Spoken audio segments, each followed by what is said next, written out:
Hello everyone, this is Samantha Sinclair with Books and News with Samantha. I hope you have a wonderfully blessed Monday, and I would like to talk to you about something that is very important to me. And I hope that you find encouragement in this if you are an aspiring writer. If you have a story on your heart, you should tell it. Maybe that's a personal story.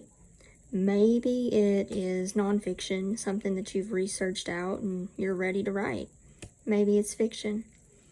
There's all kinds of different categories that you can go with, but that's not exactly what I want this video to be about. So, as I said, my name is Samantha Sinclair. I am blessed to have 10 currently published books on Amazon. God has been so good in this, and it took me a while to realize, after several failed attempts, that I was doing it of myself and not of God. When I finally surrendered to God and, I just told the Lord, if you want me to write a book, give me the title, give me the plot, fit your will, and He did. Then came Emergency Romance. That was my first published title in 2019. That is book 1 in the God's Silver Lining book series. 5 more books follow that. One Step Toward Faith, Over and Over Again, The Keeper of My Soul, God Shining Through, and Amazing God. The Keeper of My Soul, book 4, is probably one of the deepest books I've ever written. Also, A Glimmer of Hope, standalone title, is also available on Amazon. The Prayer Closet series, you'll go by the subtitles on this. They're all titled Prayer Closet, but look at the subtitles to differentiate. So there's a subtitle January, subtitle February, subtitle March, and then I'd started out like feeling really like I needed to do it every month, release one every month, but I wasn't able to put everything I felt like I needed to put into that. Doing it that way. So the Lord has given me a subtitle of Talk to God About It. I'll keep you updated when that one will release. I'm not sure when that's going to be. So I'm also working with Christian Faith Publishing and Audiobooks Network to release my first book through a traditional publisher, and my first audiobook. Yay! Thank the Lord. Being visually impaired, audiobooks are very important to me, as you can imagine. So I'm really excited to release The Call for Emily as an audiobook plus an ebook plus a paperback book. So, really excited. I guess I said paperback. I assume it will be paperback. So I am, as I said, visually impaired, and I have optic nerve hypoplasia. You can Google that. I'll post something more, an explanation of it later, but if you're curious, you can Google. Basically, my optic nerve, according to doctors, is underdeveloped. God knows what He's doing, so, I have peace. I allowed God to give me peace several years ago about my vision. My Father promised me that one day I would completely see, whether that's earth, here on earth or in heaven. That's a promise from my Father, and I can live with that. I'm satisfied with that. I love to sing. I love classic gospel, like old-time gospel. I love Casting Crowns, that kind of stuff, as well. I love classic country, like Tammy Wynette, Loretta Lynn, oh yeah, that kind of stuff. So, today I'm going to get to the point. I've introduced myself now. I'm going to get to the point of what I want to talk about. So, when you are writing, I'm going to go with this from the point of a Christian fiction author. Of course, as I said, I do have some devotionals. Any of this that you choose to write, whether it's a book, an article, whatever, you need to make sure that you follow these points. You don't have to do it exactly like I do it, but this might be helpful for you. So, point 1, focus, prayer, and listening. So, focus. So, All of it goes together, okay? Because if you're not focused, you're not praying, and you're probably not listening either. So maybe the focus is, let's focus on prayer first. Lord, where are you leading me with this? Okay? So listen to what he's saying. You need to be doing this throughout the entire process.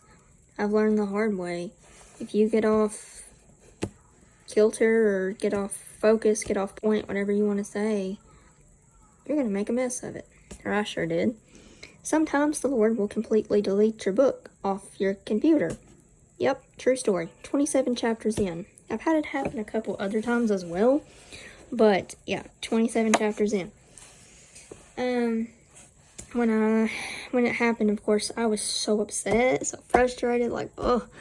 But then I realized I was going the wrong direction. And when I let the Lord lead me and I started over, it worked out.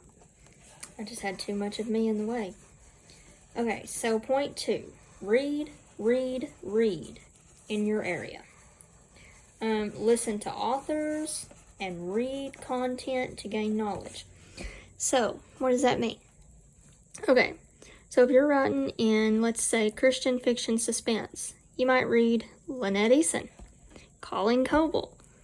There's more that you might read, but those are the 2 that hit the top of my brain currently. If you're writing Christian fiction, romance, family, drama type stuff, you might read, and romance, you might read Karen Kingsbury. Wonderful for this. Okay, there's just find in your genre who you like. What can you learn? For example, I read the book Life Flight by Lynette Eason. I've read that book, I don't know, multiple times now. I know 3. And I love the story, but I kind of am focusing on Lynette's way of writing, like the up and down style. I love that. The cliffhangers. Yeah, so, alright, point 3. It doesn't stop with the writing. So what does that mean? So what I mean is, it doesn't stop with the writing. Plain and simple, right? You say, help me here. I'm new. Okay. So basically, let's go back points, okay? Point 1. We're going to pray, we're going to focus, and we're going to listen. Point 2, we're going to read. You're going to read in your genre to learn. So what comes after the writing? You're just going to write, right? No. You have got to edit. But here's the catch. You're not going to edit at the same time you're writing. You need to find a time, maybe it's once a week, maybe it's twice a week. That's going to depend on how much you're writing, how much you have in your schedule for that. But at least once a week, twice a week, something. Sit down and specifically edit. Because when you're writing, you need to be focused on the story. Sure, you may kind of stop and edit a phrase or correct the spelling of a word or something like that, but you need time specifically to edit and, get out of the writing mode and get in the editing mode. Still need to pray, focus, and listen, but get in the editing mode. You're going to say, okay, I'm my critic now. Should I have put that comma there? Can I shorten that sentence? How about that phrase? So, and with that being said, let me ask a throw-in question here. What are you reading? Put that in the comments. I just want to hear that from you. Because that kind of tells me what you all like, that kind of thing. Okay? So for editing, I'll throw out this tip as well, because this is something I've found very helpful. Check out Jerry Jenkins' self-checklist. Go check it out and you'll see why you need it, because it's great. But back to separating writing from editing. If you're focused on editing while you're writing, you're not going to be able to be in the story. Because when you're writing, let's just go back to Christian fiction, romance, or suspense, or maybe we're romance and suspense. If you need to be in the shoes, the thoughts, the emotions, the prayers, the everything of your character, the mind of your character. And you've got to allow yourself to get in that mindset. Because if you're not going to be able to completely write the story how it needs to be written. So, look at it this way. You've had a bad day in your real life. Go get in somebody else's head. Sounds crazy, right? You need to be so attached to your characters that you literally feel like you have been to the friend's funeral when a character dies. That's the point that I've learned you have to get to, which okay, so let's stop for a second. When you sit down, that blank page is a little intimidating. Think of it as meeting new friends, learning new trials, seeing new blessings. Think of it that way. Think of it in a real life format, and you will do good with your characters. Go meet those new friends. Let's see. Do your read through. When you're done, do your read through. You need to go back, read all the way through your story or manuscript, whatever you're writing, and do your editing as the author. Yes, you do need to have an editor, or if you're self-publishing, a friend, or hire an editor, however you do it, but you need to have your editing done as the author before you hand it off. Because you're going to see details nobody else is going to know. It's supposed to not be there, or is supposed to be there. So do your read-through. Catch your phrasing. Catch your spelling. Try to catch all that you can. So, are you a pantser or a planner? What in the world is a pantser? That's what I said too. So, obviously a planner, you're going to sit down, you're going to plan out maybe you plan it chapter by chapter, maybe you just kind of jot down notes. Oh, Kiera's going to have black hair, that kind of thing. To be a planner, you do not have to write out every plan for every chapter. You can be both. So what in the world's a pantser? A pantser is, well, what it says. You fly by the seat of your pants. I'm a pantser, for the most part.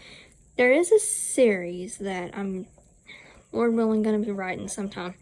And I did plot it out. Not every bit of it, because I'm still going, wonder how that's going to work.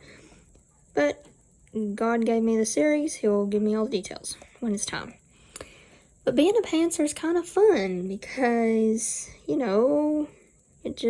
never know what's coming. And that's kind of how life is, right? It teaches you a lot about life, being an author, trust me. But yeah, so are you a pantser or are you a planner? Maybe if you're not an author, how are you in life? Are you a pantser or a planner? So I want to hear from you in the comments. I hope you have a wonderfully blessed Monday. And Lord willing, let's talk soon. You can email me at samantha.christianfiction@gmail.com. God bless.